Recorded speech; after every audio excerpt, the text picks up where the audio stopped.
Make sure you're subscribed to JerCrispy.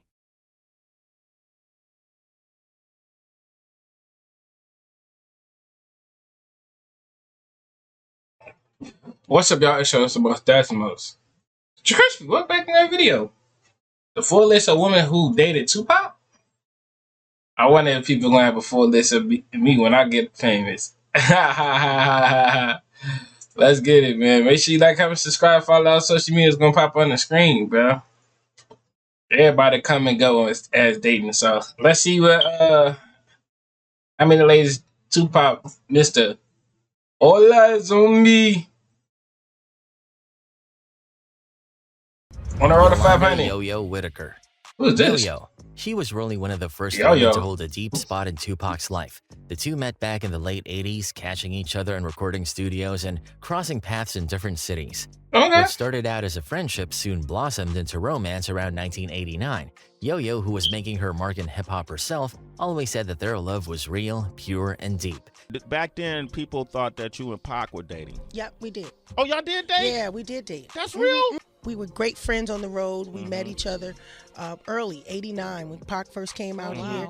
And we dated, and Pac, we became great friends, which later ended up in a relationship. In her words, they were in love, and she carried that love with her all the way until his death. She even admitted that out of all the women Tupac dated, she believed she was probably his favorite. But over time, as the years rolled on and life on the road got busier, their romance shifted into something even more lasting. They became like brother and sister, holding a bond rooted in love and respect. Yo-Yo made it clear that nothing bad ended their relationship. They were just two people who loved each other and were constantly moving in different directions. Which turned into a friendship because the relationship just couldn't last. I was just introducing myself to the industry. What drew her most to Pac was how fearless he was in speaking the truth, whether it was about his parents, his community, or the struggles nobody wanted to talk about. That courage only made her love him more. Their connection stretched across 6 years. Oh my God! Yeah, I like that. I like how females, they just be honest, they don't lie.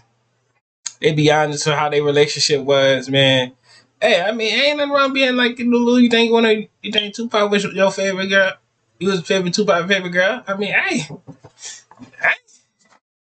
Not gonna 1996, making her one of his earliest and most enduring relationships. Lisa Left Eye Lopez. Okay. Lisa Left Eye. Tupac and Lisa met at a concert in Lisa Left 1991, Eye. and their chemistry was instant, intense, fiery, almost too much at times. Both Geminis, their connection was like putting two mirrors in front of each other. It was exciting, unpredictable, and sometimes overwhelming. Lisa used to say being around Pac felt a little weird because their personalities were so similar, it was almost like they clashed and meshed at the same time. It was a little weird being in the presence of Tupac, and Okay, Tupac, I see what you got going on. I'm a little fine. So, okay, Tupac, I'm about to dive you down with that one. Let's dive you down with that one. similar. Similar to the point where we almost clashed. And it was almost like four people being in a room. She believed they were soulmates, pointing out uncanny similarities that went as far as them having the same spices sitting in their kitchen cabinets. Okay. Everything that was in my cabinets was in his cabinet. Down to the seasonings in the kitchen, the types of food that we ate, the pot set, the chairs that we sat in. Despite that closeness, Pac drew a line when it came to intimacy. He told her, "Never let me sleep with you no matter what happens," and she respected that boundary. Still, that didn't erase the emotions. They had feelings that sometimes boiled over into jealousy. Pac was also there for her in some of her lowest moments, including the infamous night she burned down Andre Rison's house. He showed up, supported her, and even rescued her from the chaos. After Pac got out of prison, the two reconnected, but life got hectic, careers took off, and the relationship eventually faded. Yet their bond never broke. They stayed good friends up until his death. Rosie Perez. Rosie Perez. Okay. She entered Pac's life in a totally different way. She wasn't a lover, but she was someone he... Wait. Tina or Snow Bunny?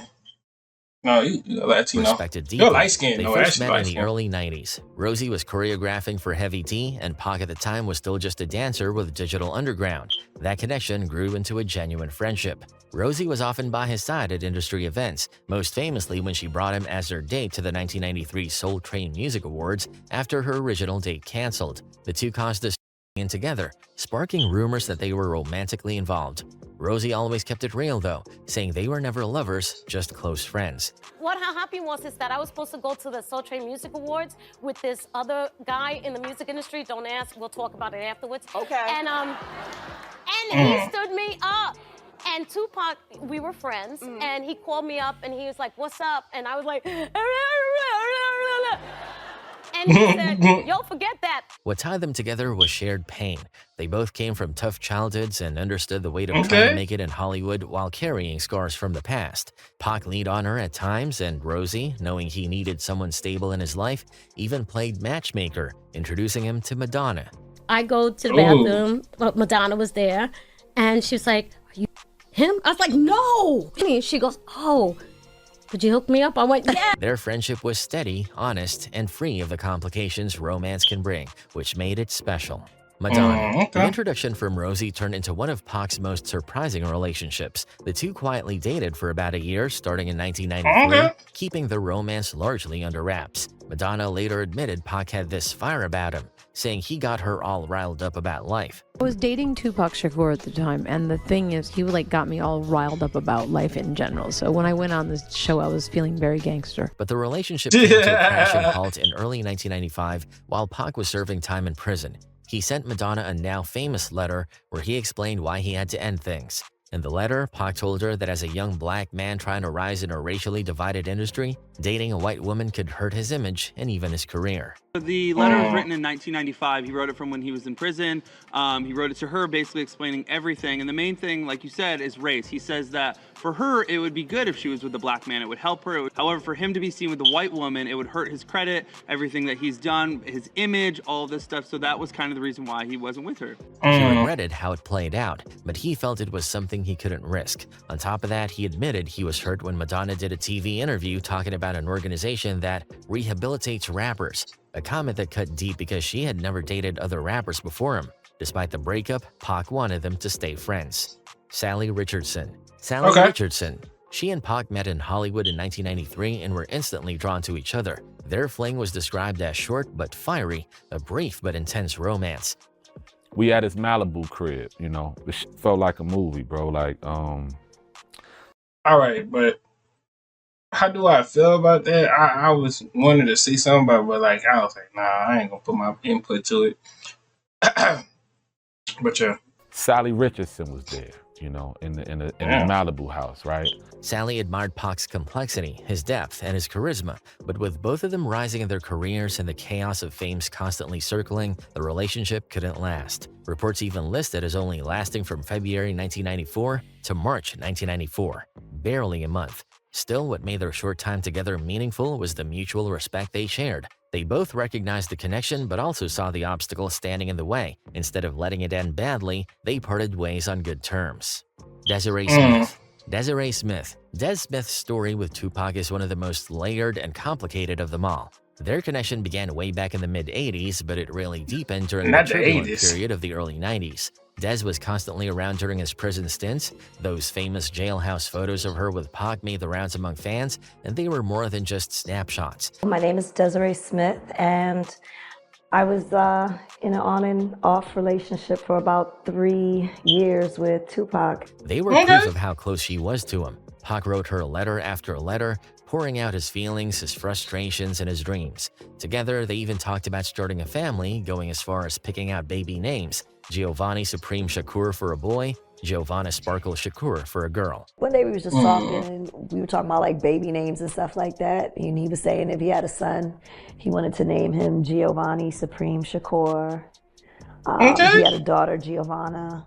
According to Des, they met at Club Muse in New York after a Biggie performance. She said Pac just seemed to appear out of nowhere, materializing in front of her, and she couldn't take her eyes off him. His voice, his stare, everything about him felt hypnotic. They lost touch briefly when she lost her pager, but Biggie of all people ended up reconnecting them. From there, it was on. And I told him, I said, I lost my beeper. I lost contact with him. And he was like, well, he's in New York. And I know he would want to see you. Their relationship showed how Pac's style of romance was unconventional. Instead of grand gestures, he showed love through trust, vulnerability, and letting her into parts of his world most people never got to see. They spent their days doing normal things, movies, cooking, hanging with his people, but even those moments were charged with intimacy. She never forgot the time Pac shielded her during a football game, draping his jewelry over her and warning his boys to leave my baby alone. Des was also there during one of the darkest chapters of his life, the 1993 SA case. He confided in her about how deeply it hurt him, and she knew in her heart that the accusations didn't match who he was. She believed the case was less about him and more about tearing down a young black man on the rise. They even made a private tape together, one that was seized by police but never leaked. But their bond took a sharp turn after a heated fight. Pac had just been arrested in Atlanta and was already on edge when he spotted Des getting off a friend's bike out, and the argument that followed shook their relationship. Because you said you and Tupac wasn't seeing eye to eye at the time of the shooting. So you and Tupac, y'all had a fallout because he seen you on another dude's motorcycle. Des was crushed. Yeah, I would have did the same thing too. Cause why you on another dude motorcycle and me and you in a relationship like that? Come on now. I don't even blame Tupac for that. I would have did the same thing too. I would have fallen off with you too. Why is you on another dude motorcycle, bro? Like, come on now. From here, after Pac was shot at Quad Studios, she rushed to the hospital, only to find he had already checked out. Then she found out he had married Keisha Morris while in prison. Des felt blindsided, betrayed, left behind. Still, Pac found his way back to her. Through their mutual friend, Stretch, they reconnected. From prison, Pac wrote her again, telling her he didn't trust Stretch anymore and confessing he still wanted her in his life. He even told Keisha about Des, which annoyed Des more than anything. She didn't want to be a side note. She confirmed how possessive Tupac was with his women, so she remained part of his orbit. She was so close to him that she even influenced his infamous feud with Biggie. According to her, she was the one who suggested Pac target Faith Evans, believing Faith was the weakest link compared to Lil' Kim. Kim seems more loyal to him. I don't know if she would let you do that.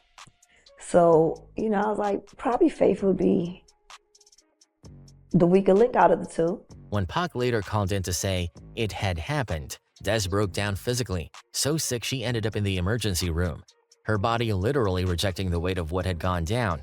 She was there for a signing with Death Row, saw him at his most vulnerable, and carried his loss for decades. After his death, she admitted she couldn't even listen to his music for years, and her biggest regret was that bike incident argument and the family they never got to have.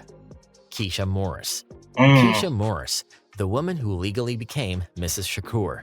Keisha met Pac in the summer of 1994 at a club in New York, and their bond was immediate. By April 29, 1995, they were married. Pac was locked up in Clinton Correctional Facility at the time, and marriage for him was partly about security. He later admitted that he didn't want people brushing off Keisha as just another girlfriend. He wanted her to be respected as his wife, to have status while he was away, and he didn't want to feel alone facing a potential 4-year bid. I married her for the wrong reasons.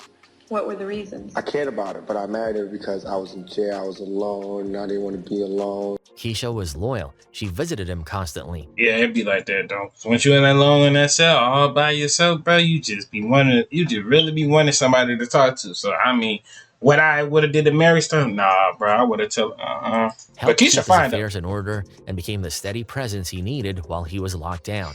But when he got out on bail in October 1995, things shifted fast. By March 1996, their marriage was annulled. Keisha later explained that once he was free, she felt like she didn't matter as much anymore, that she wasn't needed the way she was when he was behind bars. She had started speaking up more, putting her foot down, and Pac began pulling away. There's an excerpt where Tupac calls you, and then you hook up with Tupac, and then he calls another woman on your line. Is that true?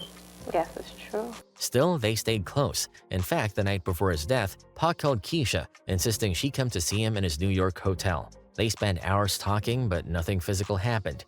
She said Pac always believed he wouldn't live long, and she had to be the one arranging prison visits for other women. Pac even wrote in a letter that she would always be Mrs. Shakur no matter what. Sharice Neal. Sharice Neal. In 1995, Pac had a fling with Sharice Neal, the ex-wife of Motley Crue frontman Vince Neil. On the surface, it was a wild pairing, hip-hop rebel meets rock and roll royalty, but they actually clicked. Both came from the chaos of the music world and they respected each other's grind. Their romance was short-lived, mostly cut down by busy careers and constant public pressure, but it proved just how far Pac's appeal stretched. Jara Everett. Jara Everett, another woman who saw a side of Pac most people didn't. They met through mutual connections in the entertainment industry, and though their time together was short, it stuck with her.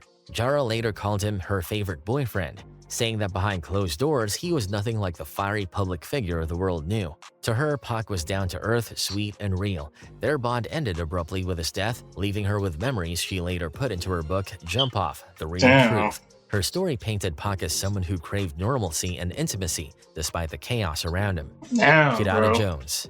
Kidada Jones. Man, that's Caribou Mama, man. Ah. Her love story is one of the most remembered because it was the last. When they first crossed paths in 1995, it looked like Caribou Mama, though. Pac had previously criticized her father, Quincy Jones, for his dating choices, so Kidada brushed him off at first. But when they met again, Pac apologized and soon, sparks flew. I was at a club one night in New York, and he thought I was Rashida, Tupac did, and he came up to me and he was apologizing about the article that he wrote about my parents. And inside I'm just like, oh my God, he is so cute. By their third meeting, they were already inseparable. Pac even told his mother, Afeni, that he loves Kidada and she would be his wife and the mother of his kids. After his release and the annulment with Keisha, Pac and Kidada moved in together in Calabasas. They were engaged with Kidada. For 4 months, they lived as they were building a future, one that tragically never got the chance to fully form. On the night of the Las Vegas shooting, Kidada was with him in their hotel room, already uneasy with a powerful gut feeling that something bad was coming. She was at the hospital when the news hit, staying by his side for 6 agonizing days until he passed. Later, she would call him the love of my life, saying his death was the worst thing that ever happened to her. For 8 or 9 months, I tell you, I could not get a word out. I couldn't leave my house, and then I harbored a lot of anger towards my dad because he wasn't there. Not everyone saw it that way, though. Desiree Smith, still connected to Pac in her own way, wasn't fond of Kidada. She remembered her stink face at the hospital and thought she carried herself with entitlement. Her energy was crazy to me. This man is in the hospital. They're taking out his lung, like he's had all these gunshots and wounds to his body, and you're pissed because a female shows up at the hospital? Des even speculated Pac might have been with Kidada partly for career reasons, given her father's powerful industry ties. But speculation aside, Kidada represented the last love Tupac had, and her place in this story is undeniable. Arnell Simpson. Arnell Simpson. She's the daughter of O.J. Simpson in around 1995 when Pac was heavy in the Hold on, wait, Tupac. When you got with O.J. Simpson, la daughter? Hold on, wait a minute. studio, she was spotted hanging around a lot. Danny Boy, who was on death row at the time, confirmed that Tupac and Arnell probably had a sensual relationship, and this was right around the time he was shooting the California Love video. The crazy part is all of this was happening while her dad, OJ, was in the middle of the biggest trial in America, facing charges for the murder of his wife. Her daddy, O.J. Simpson, the biggest case in L.A., and she hanging in the studio with us all the time. That was one of Tupac chicks, huh? Or probably was, because that's who I seen her around. So she was probably just, I don't know. You know, wasn't too many times that the girl hanging around and she can fuck somebody. Danny Boy even claimed he lived close to the crime scene, saw parts of the aftermath, and later got pushed out of the neighborhood after OJ walked free. So Arnell being in those Can-Am studio sessions gave everyone a surreal, almost tabloid feel. Whitney Houston. This is another surprising name tied to Pac. According to her ex-husband Bobby Brown, Whitney and Pac had an affair sometime around... Whitney Houston? Hold up, wait a minute. Okay, Whitney Houston, get you some Nepal. 1994, during the early stages of her marriage. Bobby admitted in his book that finding out about it really messed him up. He couldn't believe Whitney would risk what they had. One of her affairs that I am willing to mention is the one she had with Tupac. This occurred in the first few years of our marriage, during the time when I thought we were in a good place. But when Pac died in '96, Bobby said Whitney mourned, like she had lost someone deeply personal. She cried for days, and he could tell it wasn't just about losing a fellow artist. She was mourning a lover. Whitney bawled her eyes out, crying for days over his death. Her tears were painful for me because I knew what that meant. My wife was mourning the passing of a lover. Their connection stayed private while he was alive, which only adds more mystery to it, but it seems to have been real, meaningful, and born out of mutual admiration during a chaotic time in both their lives. Mary J. Blige. Mary J. Blige, she was rumored to have hooked up with... Hey, wait a minute. My nigga got some of that. Share my world. Don't you leave. Promise I'll be here. Wait. Or if you look into my life, if you look in my life, you see what I see. Tupac between 1995 and 1996. Suge Knight himself confirmed that Mary and Pac were really good friends, but he also hinted there was more. He told a story about Mary being in a suite at the Pistol Hotel What did he and do Pac now? coming over. The two ended up in a room together, doors shut. Suge said, whatever they did, they did. Not spelling it out, but making it clear, there was definitely something private happening. Her and Pac was good friends, and whatever they did, they did. So I'm not going to actually say what they did. He even recalled how Casey from Jodeci came looking for Mary, but couldn't get past the door because she and Pac were inside. Suge didn't really see it as messy though. He said it was a beautiful thing and praised Mary as one of the greatest people he'd met. It's interesting because around this time, Mary was also tied into Puffy's circle, which layered even more tension onto the whole East Coast-West Coast rivalry. Lil' Kim. Lil' Kim, Pac's name comes up around her too, but not because they were ever romantically involved. Desiree Smith, Pac's longtime confidant, revealed that Pac had plotted to hurt Biggie emotionally by messing with the women in his life. He told Des he wanted to F Biggie's chicks to crush him. He considered both Faith Evans and Kim, but Desiree advised him that Faith would be the easier choice. In her eyes, Kim was too loyal, too much of a ride or die for Big, while Kim seems more loyal to him. I don't know if she would let you do that. So, you know, I was like, probably Faith would be the weaker link out of the two. Pac wasn't even attracted to Kim like that. It was a purely strategic move in the middle of his war with Biggie. Jada Pinkett Smith.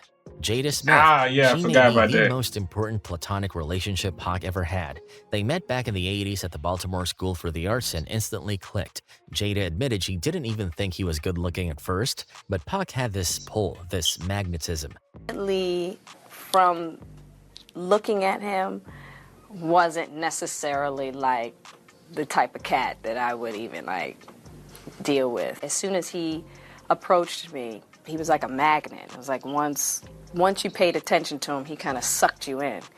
And we hit it off from that moment on. He made her feel seen, not as some girl to hook up with, but for her mind, her talent, her individuality. She always described it as a unique, unconditional love. Pac felt the same way. In fact, in a letter to Angela Artist, he spelled it out. I do love Jada, but only as a friend. No, I never had physical relations with her, just friendship in its purest form. They did share a kiss once, but both laughed it off. It felt awkward, and they realized their bond wasn't supposed to be physical. Their friendship had ups and downs, though.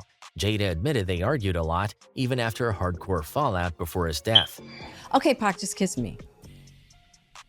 And he kisses me, and it's the most disgusting kiss between us both. And then there was one more time. He kissed me, and it was just like, dude, doesn't work. She didn't like the destructive road he was going down, while Pac thought she had changed after Hollywood success. At one point, she was leaving her past life tied to drug dealers, while he was diving deeper into that world.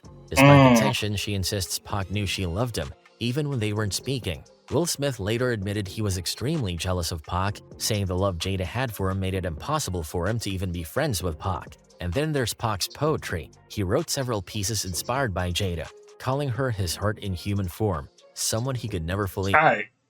So basically, how many girls he dated? Like 1, 2, 3, 4, 5, 6, 7, 8, 9, 10, 11, 12, 13, 14. But he ain't did Kim or Jaden, so 14 chicks. I mean, ain't bad. So, it ain't bad. But, you know, it is what it is. And all that Tupac, the greatest artist. And yeah, hope y'all enjoyed the video. Make sure you like, comment, subscribe, follow Follow our social media is gonna pop on the screen. We're on the road to 500, and I'm out.